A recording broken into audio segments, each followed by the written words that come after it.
کریں گے ان ہزاروں جادوگروں سے مقابلہ ہار جائیں گے۔ قرآن کے الفاظ دیکھیں، موسیٰ علیہ السلام نے پہلے ان جادوگروں کو تبلیغ کی، وہ ہزاروں کھڑے ہوئے ہیں نا، اور لوگ پورا مصر جمع ہوا ہے تماشائی بن کے۔ اللہ جب اپنے دین کو غالب کرنا چاہتے ہیں نا تو اس کی پرچار کا اس طریقے سے انتظام کرتے ہیں۔ ہزاروں جادوگر جمع، اور پورا مصر، جو بھی اسٹیڈیم ہوگا ان کا یا کوئی بھی جہاں ان کے وہ جو زینت کا دن تھا نا جہاں وہ نمائشیں کیا کرتے تھے، تو اس میں ظاہر ہے کوئی انہوں نے بیٹھک بنائی ہوگی جہاں سب لوگ یہ جو ہے نا اس طرح کے مقابلے دیکھا کریں۔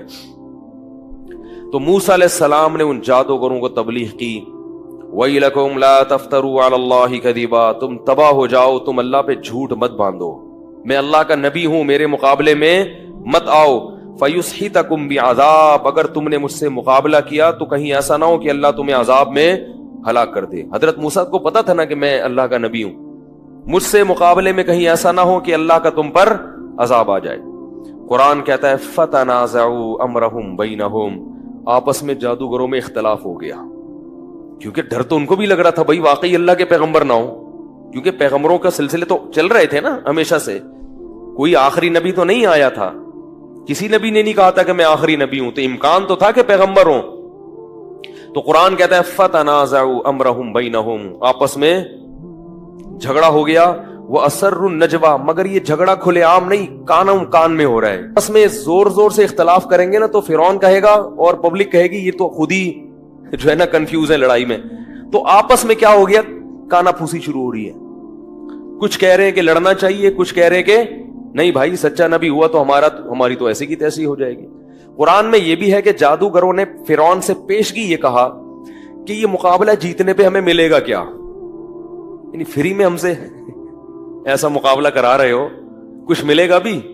فرعون نے کہا اجر تو الگ ملے گا، پیسے تو الگ ملیں گے، وَإِنَّكُمْ لَمِنَ الْمُقَرَّبِينَ، میرے دربار میں خصوصی نشستیں ملیں گی۔ اگلا ٹکٹ کس کا ہوگا الیکشن میں؟ الیکشن نہیں ہوتے تو اس زمانے میں، یعنی تمہیں حکومتی عہدے بھی ملیں گے، عہدوں کی لالچ بڑی خراب ہے، تو پیسے بھی ملیں گے اور ساتھ ساتھ میرا قرب بھی ملے گا۔ اس سے پتہ چلتا ہے کہ فرعون کس قدر مصیبت میں تھا اور کتنا زیادہ چاہتا تھا کہ میرے موسیٰ علیہ السلام یہ مقابلہ ہار جائیں، کیسا زور لگا رہا تھا، لالچ بھی دے رہا ہے اور عہدوں کی آفر بھی دے رہا ہے۔ تو قرآن کہہ رہا ہے فَتَنَازَعُوا أَمْرَهُمْ بَيْنَهُمْ وَأَسَرُّوا النَّجْوَىٰ، چپکے سے سرگوشیاں کی اور آپس میں اختلاف پڑ گیا، یار کہیں ایسا نہ ہو کہ لینے کے دینے پڑ جائیں۔ پھر انہوں نے فیصلہ یہ کیا کہ اگر ہم اس طرح سے آپس میں اختلاف کریں گے تو مقابلہ نہیں کر سکتے، کمزور آدمی، کنفیوز آدمی مقابلہ نہیں کر سکتا۔ ان ھذان لساحران یریدان ان یخرجاکم من ارضکم بسحرہما، سب نے مل کے بیک زبان ہو کے کہا کہ یہ دونوں پکے جادوگر ہیں۔ لساحران لام تاکید کے لیے، اس میں کنفیوز ہونے کی ضرورت نہیں ہے، کنفیوز ہوگے تو مقابلہ کیسے کرو گے؟ لساحرانی یریدانی، اور یہ چاہتے ہیں کہ تمہیں جادو کے زور سے تمہارے ملک سے نکال دیں۔ فاجمعوا کیدکم، مل کے ایک تدبیر کرو، ہماری صفوں میں اختلاف بولو بھائی نہیں ہونا چاہیے، ایسا نہیں کہ کوئی جادو دکھا رہے کوئی نہیں دکھا رہے، اس سے معاملہ خراب ہو جائے گا۔ فاجمعوا کیدکم ثم اتوا صفا، اور صف بستہ ہو کے ایک ہی وار کر دو موسیٰ کے اوپر، ایک ہی وار پھینکو سب مل کے، کیونکہ اکٹھے حملہ کرنے میں کیا ہوتا ہے بولو بھائی، نقصان ہوتا ہے۔ پھر جب مقابلے کے لیے کھڑے ہوئے اور سب نے فیصلہ کر لیا کہ بھائی یقین کر لو کہ یہ کیا ہے، یہ بھی اللہ کی طرف سے تھا نا، اللہ دکھانا چاہ رہے تھے، اگر مقابلے سے ہی فرار ہو جاتے تو یہ منظر کہاں نظر آتا۔ اب کیا کہتے ہیں، قالوا یا موسیٰ اما ان تلقی و اما ان نکون اول من القا، یہ مقابلے کا نا ایک اسٹائل ہوتا ہے سامنے والے پہ بھرم ڈالنے کے لیے، اے موسیٰ تو نے پہل کرنی ہے یا ہم کریں، بتا بھائی، ٹھیک ہے۔ دیکھو دو ٹیمیں جب میدان میں اتریں، ٹاس ہوتی ہے نا کہ بیٹنگ پہلے کون کرے گا، لیکن ایک ٹیم کو اتنا کانفیڈنس ہے کہ ہم جیتیں گے، اور وہ سامنے والے پہ کو بھرم میں لینا چاہتی ہے، بھرم ڈالنا چاہتی ہے کہ بھئی آپ اتنے کمزور ہو تو کہیں آپ کی مرضی، آپ بیٹنگ خود پہلے کرو یا ہمیں کرنے دو، ہارنا تو آپ نہیں ہے، ٹھیک ہے، لہذا ہم آپ کو اختیار دے رہے ہیں کہ پہلے آپ بیٹنگ کر لو یا پہلے ہم بیٹنگ کر لیں گے، تو ٹاس کرنے کی ضرورت نہیں ہے. تو یہ اسٹائل تھا جادوگروں کا. اس کا مقصد حضرت موسیٰ پہ روب ڈالنا کہ ہمیں اتنا کانفیڈنس ہے کہ آپ پہلے حملہ کرو یا ہم حملہ کریں, جیتنا کس نے ہے؟ ہم نہیں جیتنا ہے. قالوا یا موسیٰ, اے موسیٰ, اما ان تلقیا و اما ان نکون اول من القا, تو نے اپنا جادو دکھانا ہے یا ہم پہلے اپنا ہنر دکھائیں. حضرت موسیٰ کو تو پتہ ہی نہیں تھا کرنا کیا ہے. ان کو تھوڑی پتا تھا کہ میری لاٹھی سانپ بنے گی, کچھ بھی نہیں پتا تھا کہ ہوگا کیا. وہ تو اللہ کے حکم سے آ کے میدان میں کھڑے ہو گئے. ان کو تو جادو آتا نہیں تھا کہ وہ جادوگروں کا جادو سے, وہ تو کھڑے ہوئے کہ میں تو اللہ کی وحی کا کیا کروں گا.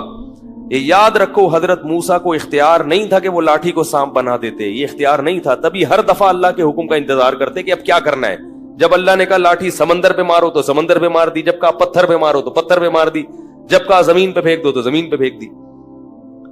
تو حضرت موسیٰ علیہ السلام نے کیا کہنا تھا؟ انہوں نے فرمایا کہ القو, تم ہی دکھاؤ بھائی, جو تم نے کرنا ہے وہ تم دکھاؤ. کیونکہ حضرت موسیٰ کو تو معلوم نہیں تھا کہ میں نے کرنا کیا ہے. قرآن کہتا ہے فَأَلْقَوْا حِبَالَهُمْ وَعِصِيَّهُمْ, وہ تمام جادوگر نا ایک ہاتھ میں رسی اور ایک ہاتھ میں ان کے لاٹھی تھی, وہ سب یہ لاٹھی اور رسیاں لے کر آئے. اور فَأَلْقَوْا, ان لاٹھی اور رسیوں کو زمین پر ڈال دیا. جیسے ہی زمین پر ڈالا ہے, یہ بڑے بڑے سانپ بن کے, پھرتیلے سانپ بن کے حضرت موسیٰ کی طرف دوڑنے لگے. اور یہ لوگ یہ منظر دیکھ رہے ہیں. حضرت موسیٰ نے یخیل الیہ من سحرہم انہا تسعی, اللہ فرماتے ہیں جادو ایسا لوگوں کی آنکھوں پہ کیا کہ سب کو یہ لگا کہ یہ سانپ بن کے دوڑ رہی ہیں. قرآن کہتا ہے جب حضرت موسیٰ نے یہ منظر دیکھا کہ اتنے سارے سانپ میری طرف دوڑتے ہوئے آ رہے ہیں, فأوجس فی نفسہ خیفۃ موسیٰ, موسیٰ کو دل میں کیا محسوس ہوا؟ خوف. یہ طبیعی چیز ہے, یہ ایمان کے خلاف بولو بھائی نہیں ہے. جتنا بھی فتح کے وعدے ہوں, جب انسان یہ منظر دیکھتا ہے تو طبی طور پر پہلے اپنی لاٹھی سے سانپ بن کے دیکھا تھا نا, تو علم یعقب پیچھے مڑ کے نہیں دیکھا تھا. اب ہزاروں سانپ آ رہے ہیں. فأوجس فی نفسہ خیفۃ موسیٰ, موسیٰ نے اپنے دل میں کیا محسوس کیا؟ خوف. اللہ فرماتے ہیں قلنا, ہم نے وحی کی, لا تخف اے موسیٰ, خوف مت کر, انک انت الاعلی, آج کے دن تو ہی غالب رہے گا. آج میں نے اپنے دین کو کہ برحق ہونے کو دنیا کے سامنے دکھانا ہے کہ فرعون جو دین لے کر آیا ہے وہ برحق نہیں ہے. پیغمبر جو دعوت لے کر آتے ہیں وہ دعوت برحق ہوتی ہے. اے اللہ کیسے کرے گا؟ القی ما فی یمینک, اے موسیٰ تیرے دائیں ہاتھ میں جو لاٹھی ہے نا, اس سے پتہ چلتا ہے ہمیشہ حضرت موسیٰ لاٹھی کے ساتھ میں پکڑتے تھے دائیں ہاتھ. اس سے پتہ چلتا ہے کہ دائیں ہاتھ کا استعمال زیادہ کرنا چاہیے. پیسوں کا لین دین, پانی پینا, کھانا کھانا, چماٹ مارنا, یہ سب کس سے ہونا چاہیے؟ دائیں ہاتھ. الٹا ہاتھ برے کاموں کے لیے. آج حکیم الامہ مولانا اشرف علی تھانوی رحمہ اللہ تعالیٰ کے بارے میں آج ہمارے استاذ بتا رہے تھے, آج کی بات ہے. وہ فرماتے ہیں میں نے 3 کام زندگی میں کبھی نہیں کیے. ایک تو روزانہ 10 پارے پڑھتا ہوں, کبھی ناغہ نہیں کیا پوری زندگی. مولانا اشرف علی تھانوی رحمہ اللہ تعالیٰ کی ہزاروں تصنیفات ہیں, اتنا کام اللہ نے ان سے لیا ہے امت کی اصلاح کا. اور اس میں بھی روزانہ کتنے پارے پڑھنے کا معمول تھا؟ 10 پارے. کیسے اللہ نے ان کے وقتوں میں برکت دی. فرمایا ایک کھانے کا میں نے ہمیشہ ادب کیا ہے, رزق کا, کبھی پائنتی کی طرف کھانا نہیں رکھا. یعنی جس طرف ہم چارپائی پہ لیٹتے ہیں نا, تو پاؤں کی طرف کھانا کبھی اس جگہ نہیں رکھا, ہمیشہ کہاں رکھا ہے؟ یہ رزق کا احترام ہے. اور تیسری چیز, کبھی دائیں ہاتھ سے بائیں ہاتھ سے لین دین. بولو بھائی, جب بھی کسی کو کوئی چیز دی تو سیدھے ہاتھ سے لی, تو سیدھے ہاتھ سے. تو یہ نبی صلی اللہ علیہ وسلم کا حکم ہے, دائیں ہاتھ کا استعمال جو ہے نا, اس میں برکت اللہ نے رکھی ہے. پیسوں کے لین دین اس سے کیا کرو. خیر, القی